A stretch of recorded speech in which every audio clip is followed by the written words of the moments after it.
Russian. Guess who's here? The bad boys of wrestling. Testing competition, win the war, that's their mission. Not no mercy, see the ring, start the street. If you don't know, you better find out the wolf pack. Here to prove a point, number one, best believe that you don't want to tussle with them. I'll be here for them, come in the ring with them, you're never walking out again. So you're back on the wolf. Welcome back, everybody, to another episode of Damage 365 Radio. This is episode number 8. Happy Memorial Day weekend. At this time, I would like to say that we have no Damage softball recaps, as it is a holiday weekend. So we will focus our last weekend of May with a final tribute to the Macho Man Randy Savage in the month that we nicknamed Macho Madness May. And today we have actually a very large surprise. Nani will be filling in today for JT, and I'd like to welcome in my co-host for this Memorial Day weekend, Nani. Oh yeah! You've been waiting all week to say that. I have been. So, people want to know what the real reason why JT's not here. Nobody believes me that it's his week off. This is not his week off. You know I have him locked in my basement. People might believe. Wanted to take over the show. People might believe more that if he was locked in like a closet, because some of us have been waiting for him to come out for years. Well, I don't know your password, so it's not like I could log in to the Spreaker site and broadcast on my own. So the next one was JT. So I kind of got him. So if we eliminate the co-host, you automatically can step in and take over his responsibilities. Exactly, because I don't know your password. Well, I'm doing this show with no drink next to me, so just for future, next time you kidnap my co-host, you have to have the drink with me. Oh, damn. We got to stop doing this via satellite, like WWE likes to call it. Via satellite, Nani joins us. More like, oh my God, you could actually compare me to The Rock. That's it. I mean, you have made just as many live appearances on the radio show as Rock did on Raw, defending his WWE title. Well, I post pictures, I call in, I do the same thing. I am the same as The Rock. Just call me Man The Rock Johnson. We're gonna call you Nani Johnson. There you go. Well, I'm more like the Pebble. I'm not exactly a rock. All right. Well, I live on a beach, so you would be a beach pebble. A grain of sand. A sand pebble. So, as we close out this month with Macho Madness May, we like to play a clip momentarily, because after that we're getting into a discussion of why the Macho Man Randy Savage, not Chris Jericho, is the first ever undisputed World Wrestling Federation / Entertainment World Heavyweight Champion. And right after this clip, you will find out why, because just like the title, it's just undisputed. DiBiase is out cold. Savage looking around, doesn't know. Now he's going to the outside. I cannot believe Hogan would stoop to that. Oh! A flying elbow. Hooks the leg. It's over. We have a new champion. It's bedlam here. It's pandemonium. A tainted victory, no monsoon.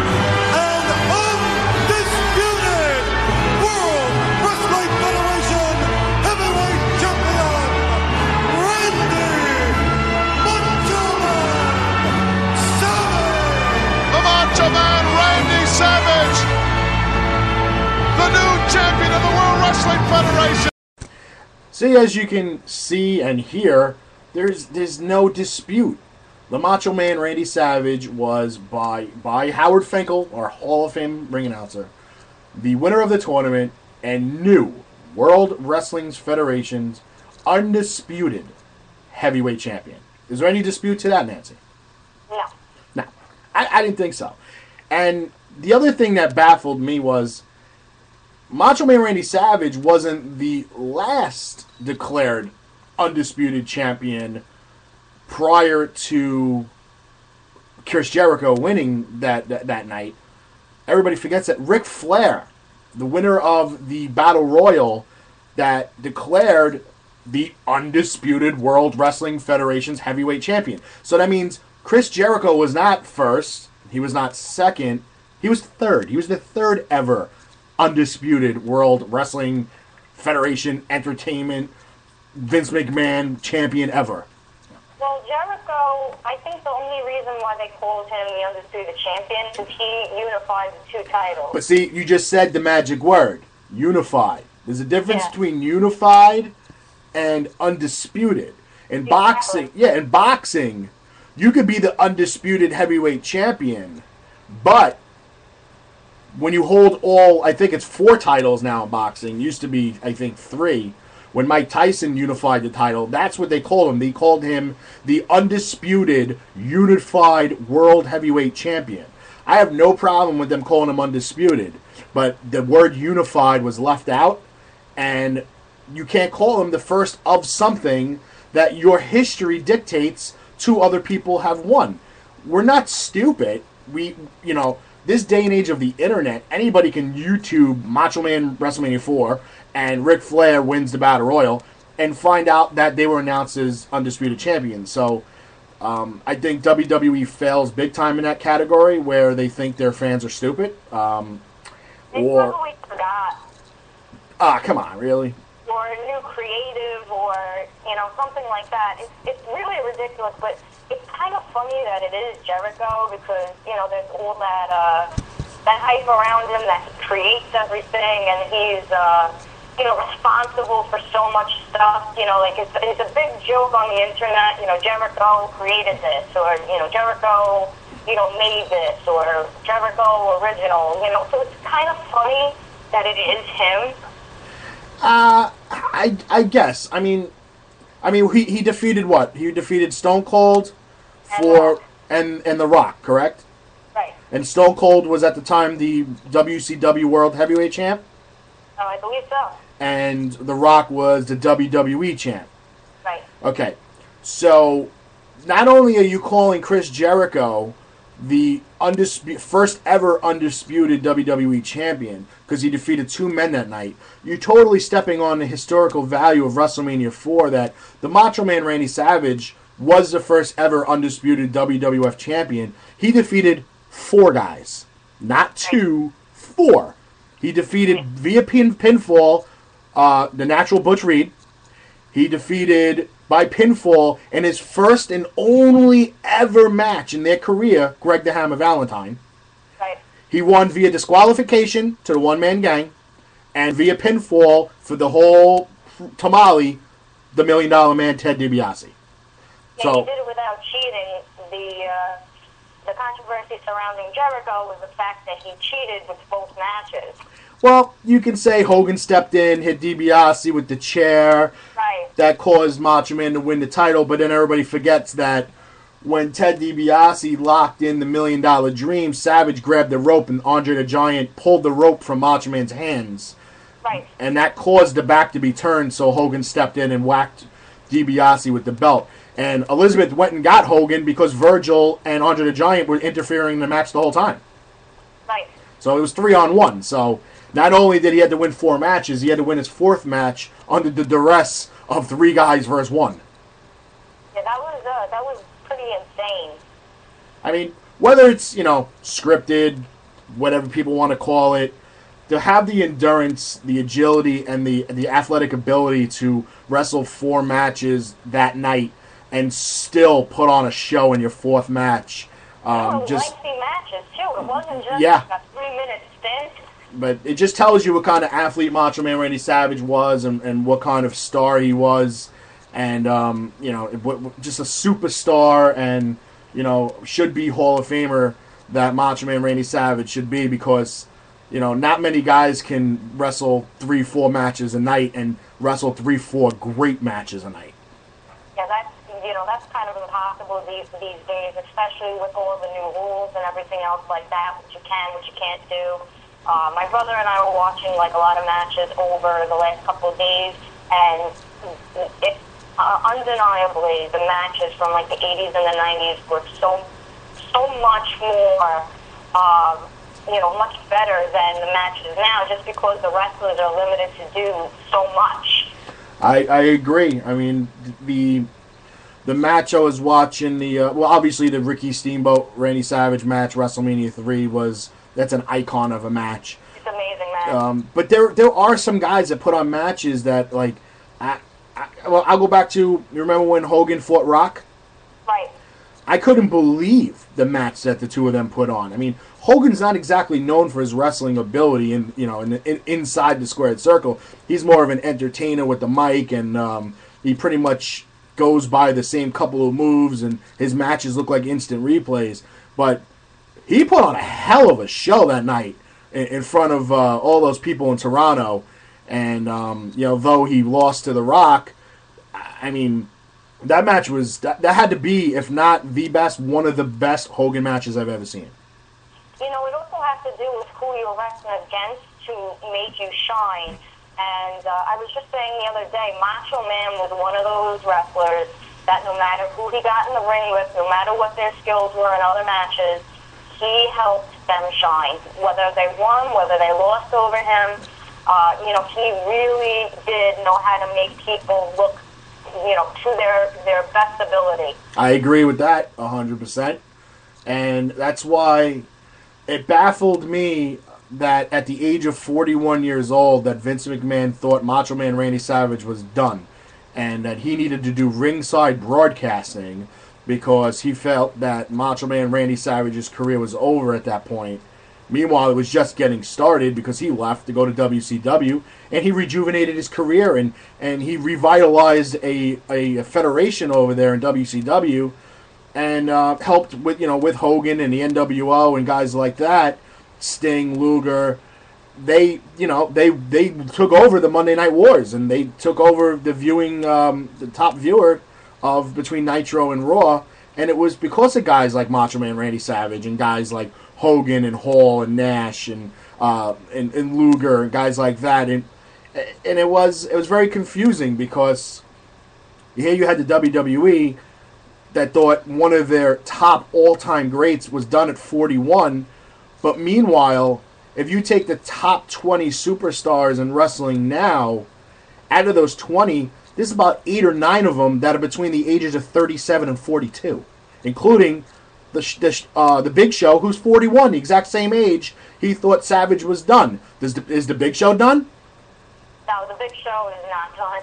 Okay, so I mean, it just the thinking process back then it was faltered. It was bad.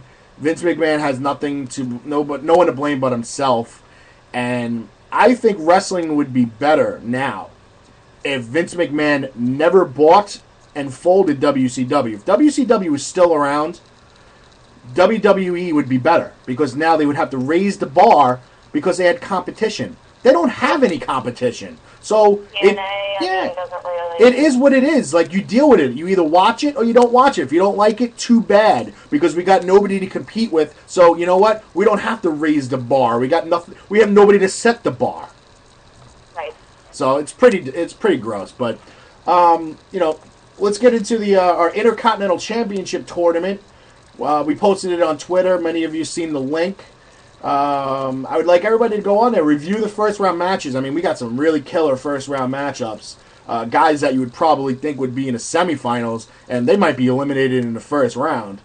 So tweet in your picks to us to at Damage Athletics. Your pick.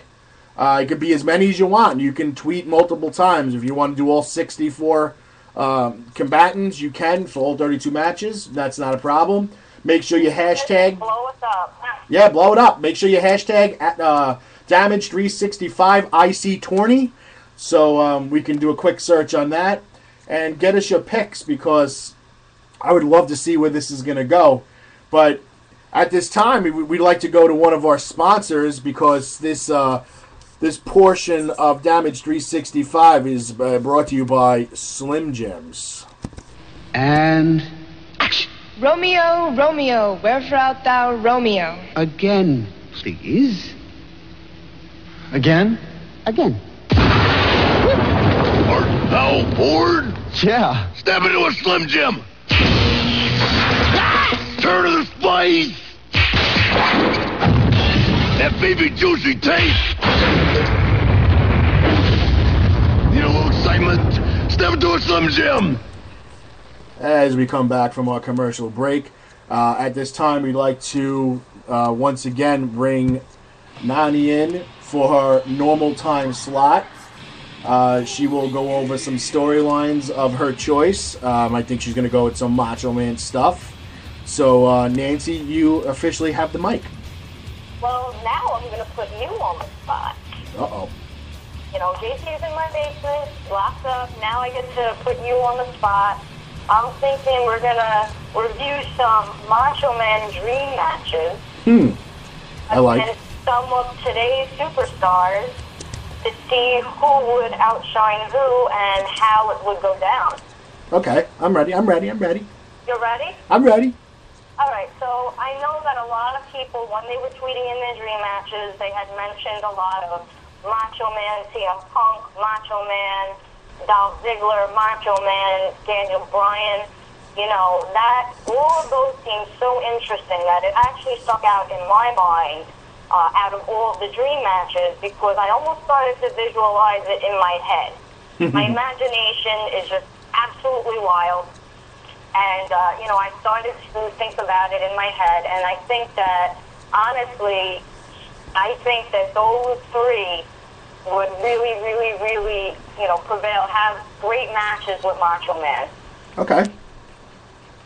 So, what would you think as far as that's concerned? Macho Man versus CM Punk. How do you think those promos would go? Well, Macho Man his promos would of course be off the wall and out there, and half the promo would probably be him rambling around about something about space is the place and you know how he's the cream of the crop and oh by the way I'm gonna beat CM Punk. But CM trash, CM, you know. Yeah, I mean CM Punk, you know, he's more of a mind games type guy. You know, he'll try to play mind games and you know talk a good game in the promo. As far as the match is concerned, they're very evenly matched. In Macho Man's prime and CM Punk in his prime, which he should still be in. The only advantage I see anyone having would be Macho Man Randy Savage's advantage would be the fact that he's better skilled in the high-flying part of the match. I mean, I know CM Punk uses the flying elbow and, you know, and things along that nature, but, you know, Savage had the double axe handle. He had the double axe handle, flying double axe handle outside the ring. I don't think that Macho Man ever lost against the Spanish announcer table. No, definitely did not. You know, and he also had his running over the top rope clothesline where he would land outside the ring and the guy's throat would be straight across the top rope. He'd had the running sitting clothesline, so he had a wider. Not to say that Punk doesn't have a big arsenal, he does. It all depends on who he wrestles and whether he can use that arsenal or not. But just Savage being from the older, you know, school of wrestling, not only can use the high flying moves and the quick off the top rope moves, but he can get down and dirty, you know, as much as anybody. You know, he can slap the pile driver on just as, you know, much as CM Punk did to Cena that night. You know, I've seen Randy Savage give Jerry Lawler in AWA a pile driver when AWA banned it. And, of course, the referee wasn't looking, and Macho Man beat Lawler via the illegal pile driver. Right. So I'd give Macho Man the advantage in that match. I'd also give him the advantage in the match against Daniel Bryan, and I love Daniel Bryan. What about Ziggler? Ziggler, see, I'm not a big Ziggler fan. I think Ziggler is a lot like Ric Flair. He talks more of a game than he'll actually perform in the ring. And that's where I actually disagree with you, because I think that him against Daniel Bryan are actually some of the best matches in the WWE today. Yeah, but who makes it that match? That could be Daniel Bryan carrying Ziggler. It could be, but Ziggler has done some impressive stuff. You know, for me to say that I'm impressed with a new superstar, you know, I do have, my own opinion to back up. But I think that those matches now with Daniel Bryan are absolutely some of the best matches and what they have going for them in the WWE. Yeah, no, I agree. I mean, it's very different from the old school wrestling that you and I are used to. I mean, I've been watching British Bulldog and Bret Hart and Owen Hart for the last couple of days, and they really do not compare to those wrestlers. No, I mean, because back then it was a combination of not only power and speed, but agility and ring presence and just generations of wrestling knowledge there. I mean, you're talking about the British Bulldog, Bret Hart, Owen Hart, Jim the Anvil Neidhart. You're talking about a family of wrestlers. Randy Savage, the genius Lanny Poffo, Angelo Poffo. I mean, a whole family of wrestlers there. The Ortons. I mean, you got a whole family of wrestlers there. The Rock comes from. You had the Hennings. Yeah, and you had the Hennings, and you had the DiBiase's, and you have the Rock. The Rock comes from a deep family, being related to the Samoas. They are so huge, that family. He's actually related to Roman Reigns right now. Yes, he's cousins. Like it just happened, but he's related to him too. It's just they're taking over. Which is good, because I like multi-generational wrestlers, because they've learned from the best. Right. Dustin Rhodes, a.k.a. Goldust, and Cody Rhodes, they learned from the father, Dusty Rhodes. Not only was Dusty Rhodes a good wrestler, he was great on the mic, and a lot of people that don't know modern day now that Dusty Rhodes was one of the best territory promoters there was, not named Stu Hart, Angelo Poffo, and Jerry Lawler. Right. I mean, he was great. I mean, he's the one that almost, I won't say exactly, but he's one of the guys that put Ric Flair on the map. Yeah, he absolutely correct. Absolutely. So I mean, yeah, I mean, I like, I'm not saying I don't like wrestling at all now. I mean, I like the newer generation of wrestlers. I like the fact that they're actually wrestling now. Some of the guys that have been around a while, like your buddy Cena, or even why did you say that? And even Randy Orton sometimes Randy Orton gets into a rut where his matches are like carbon copies of every match, and they get boring. It's like, how many times do we got to see him do the same moves over and over, and then you got to hear Michael Cole, vintage Orton, vintage Kane, vintage Orton, vintage Kane. I mean, yeah. Like, and I like when JBL called, vintage Cole broadcasting. I mean,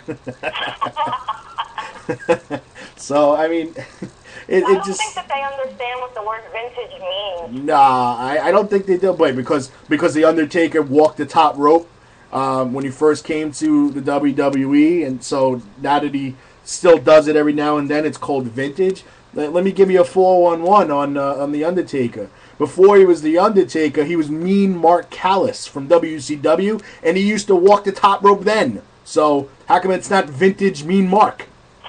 I don't know. I don't think that they didn't really want to acknowledge that, as far as that's concerned, because Undertaker has his own gimmick. For the past 2 decades, his gimmick has grandkids at this point. You know what I mean? Yeah. But I think that that's one of the main reasons. I know that a lot of there's like a lot of hype right now around, Kurt Hennig's son. Right. That kind of bothered me. I'm actually getting tweets about it right now because of the whole Heyman thing last night.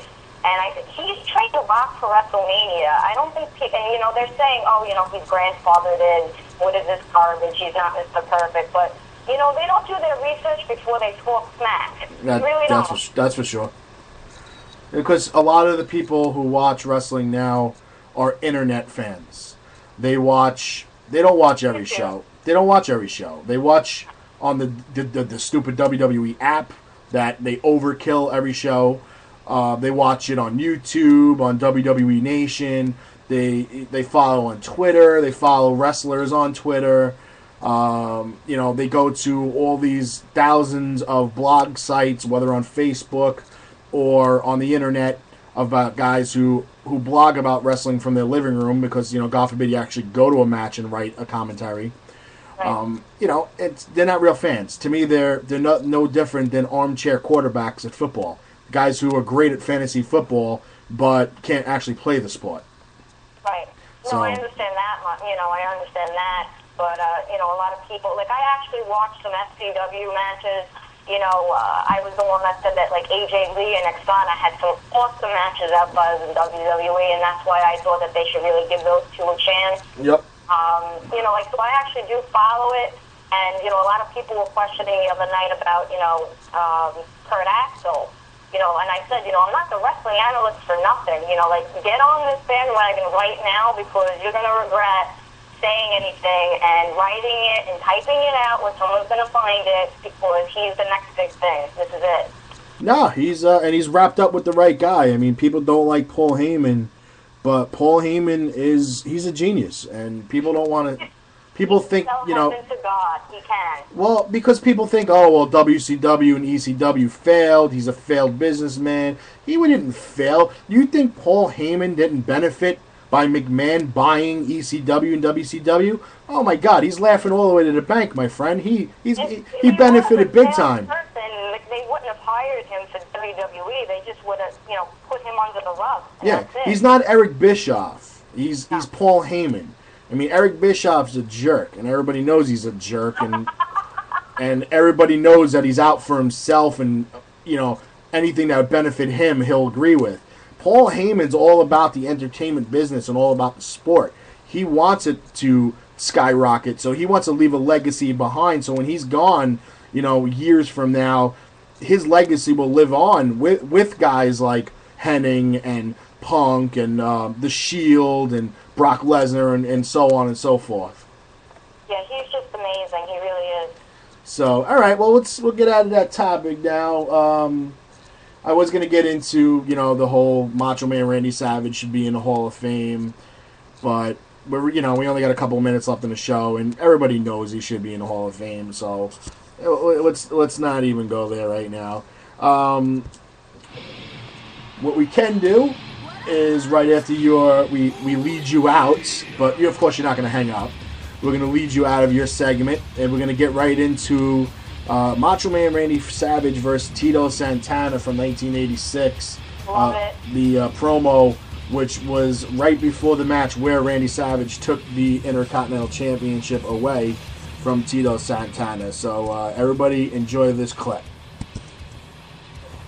I know a gentleman that's going to be a big part of an upcoming card is this man. What was that? Macho Man Randy Savage? Happened so fast you can't even talk about it. Lucky person, out there somewhere is going to win a silver cloud. What a lucky, lucky, lucky person.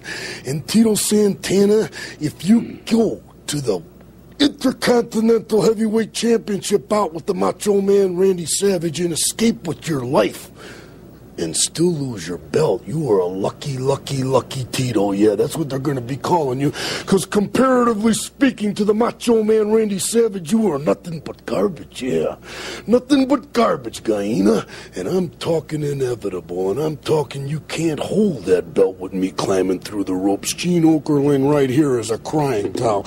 And I want you to give that to Tito Santana. Yeah, because things are just popping right now. Things are starting to cultivate. Things are starting to grow. Things are getting real colorful. Look at that roll. Just like the Silver Cloud Rolls Royce. I'm very Top curious. of the line. Wait a minute. Randy. Tito Santana, comparatively speaking, you are like a grain of sand in the Sahara Desert. Yeah, and I am the entire desert. And the new Intercontinental Heavyweight Champion. Don't bet against me. I don't bet anyway. Lose your life. No. Don't What about change Elizabeth? your life. Elizabeth is icing the champagne right now because the time is getting near. And the Guyana must face the match of the century. Yes. Champagne? Champagne. What kind? Oh, yeah, it doesn't matter. Nothing matters, no. Nothing matters but the Intercontinental Heavyweight Championship belt, which I will own. Oh, yeah, Tito Santana, climb in the garbage can, because comparatively speaking, you are nothing but garbage. He is nothing but garbage, ladies and gentlemen. That was the Macho Man Randy Savage back in 1986. The promo right before he took the Intercontinental Championship and went on to become what WWE voted as the greatest Intercontinental Champion of all time, the Macho Man Randy Savage. We're getting AKA the whole desert. Yep, the whole desert. We're coming to the end of the show where we got to say goodbye to everybody. That's kind of sad. But we'd like to give shout-outs where they are necessary. We're going to hold our shout-outs today to all of our men and women of the United States Armed Forces. We'd like to say thank you for everything that you do and happy Memorial Day. All the military personnel that we've lost in the past, we'd like to say thank you. Prayers go out to the Poffo family once again as we end Macho Madness May. And Nancy, thank you very much, and hope to see you next week. Thanks, Tim. All right, bye-bye.